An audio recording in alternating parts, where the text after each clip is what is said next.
Bonjour, merci à toutes celles et ceux qui suivent l'Hécathéon Challenge, parfois avec enthousiasme et qui me partagent leur tirage. J'essaye d'y répondre le plus rapidement possible. Parfois il arrive, je perds vos photos aussi parce que je ne suis pas organisée. N'hésitez pas à me renvoyer une photo, pas en story parce qu'elle s'efface et après je ne les vois plus. Donc si vous voulez mon aide, il faut me l'envoyer tout simplement en message privé. N'hésitez pas, j'essaierai d'y répondre le plus rapidement possible. Nous sommes à l'étape 3 de cet Hécathéon Challenge.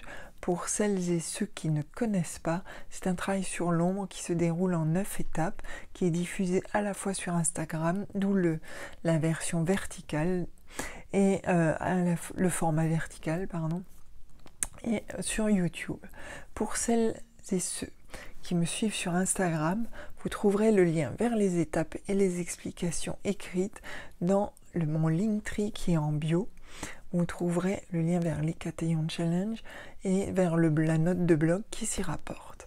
Pour celles et ceux qui me suivent sur YouTube, ce même lien, vous le trouverez dans le menu qui est à dérouler en dessous de cette vidéo. Et celles et ceux qui me suivent sur YouTube, vous pouvez bien entendu vous abonner si le contenu vous plaît.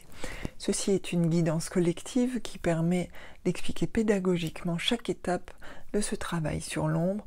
Et aujourd'hui, nous nous attaquons à Hécaté Chtonia, Hécaté de la terre, du dessous, du monde d'en dessous, la Hécaté sur laquelle on vit, on pousse et on se développe.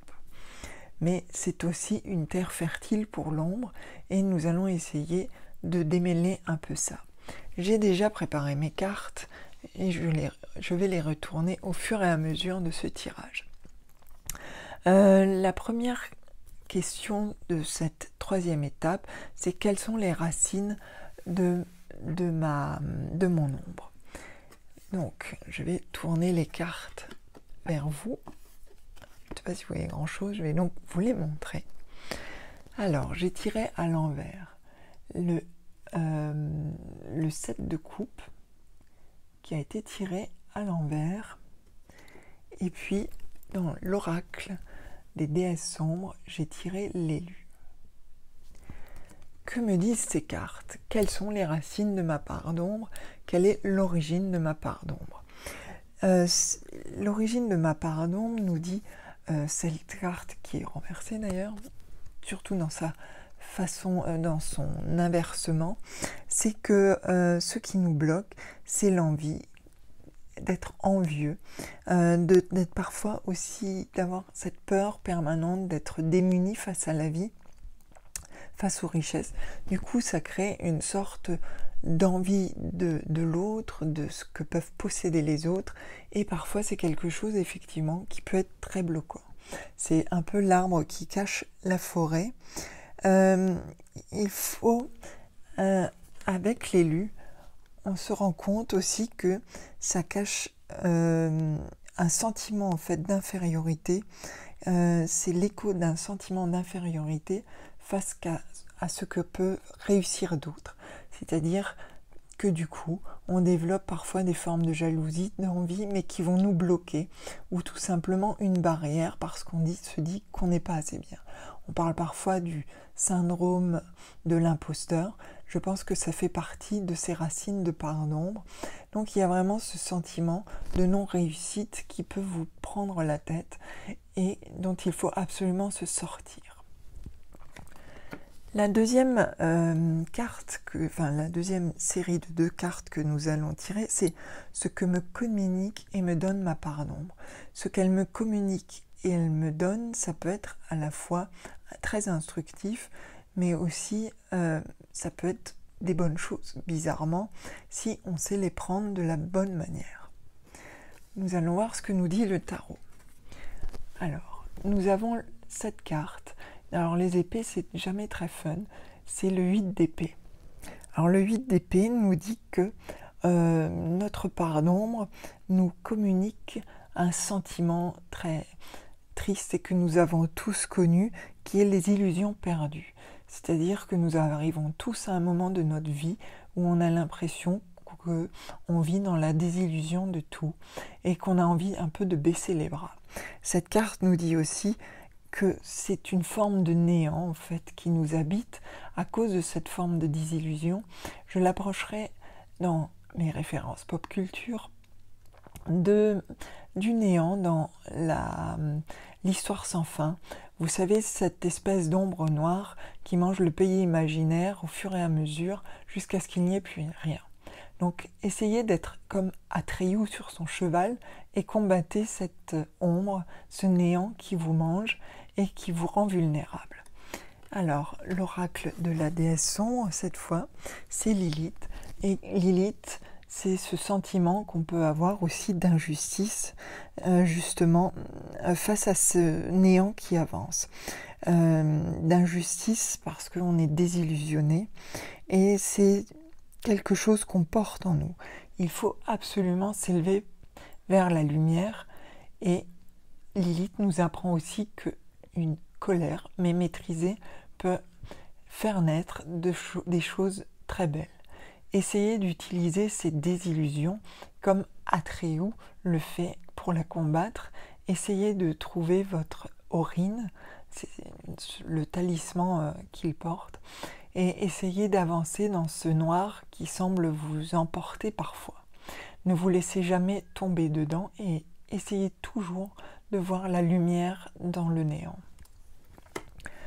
Ensuite, nous arrivons à la dernière étape de cette troisième étape. La troisième étape de la troisième étape, qu'est-ce que ma part d'ombre absorbe? Alors, cette fois-ci, c'est la carte, le 2 d'épée. Alors, c'est une carte que j'aime beaucoup parce qu'elle est à la fois la direction, mais dans ce cas-là, c'est plutôt la distanciation. Les épées coupent et vous êtes coupé de vous-même aussi parce que vous ne vous distancez plus assez de vos sentiments. À la fois la désillusion, le fait que vous vous sentez parfois inférieur, vous n'arrivez plus trop à faire la part des choses et vous l'intégrez comme quelque chose de normal. Donc c'est une unification dans une désunification. Il faut savoir réunifier les deux. Et cette carte de l'oracle, qui est l'étoile sombre, je ne sais pas si on la voit bien parce qu'elle est très sombre, c'est qu'il va falloir faire le ménage et prendre de la hauteur.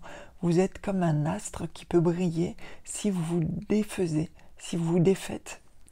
Je fais de la super grammaire moi aujourd'hui. Si vous vous défaites de tout ce qui vous retient, tout ce qu'on a vu avant, vous pouvez briser le moule que vous avez fabriqué vous-même autour de vous, quitte à parfois aller vers ce que vous tendez le plus, quitte à parfois dépasser un peu les autres dans le sens où, pas les dépasser en performance, mais les dépasser par vos choix de vie. Parfois, il faut prendre un peu son courage à deux mains pour vivre ce que l'on est vraiment, sans avoir à chercher beaucoup. Ce travail sur l'ombre, c'est justement essayer de se trouver le mieux possible, parce que c'est souvent l'ombre qui nous retient.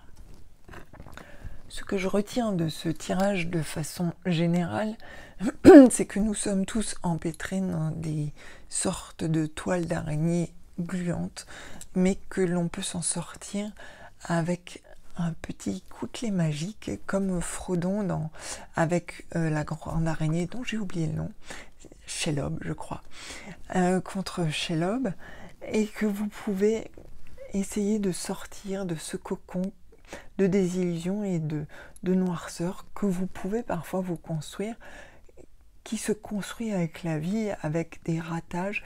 Essayez toujours de dépasser les ratages en vous disant que c'est peut-être le moment de changer des choses. En fait, c'est un permanent travail de construction et de reconstruction, de destruction et de reconstruction. C'est ce que j'appelle tout simplement le cycle de la vie. Essayez d'intégrer ça dans votre façon de penser, comme un cycle de pensée et comme un cycle qui vous pousse à accomplir des choses en vous distançant de tout ce qui peut ne pas marcher. Il faut absolument se débarrasser le plus possible. C'est presque sortir les pieds de la boue N'essayez pas, même si vous perdez une chaussure dans cette boue, ce n'est pas grave. C'est du vécu. Ce n'est pas grave.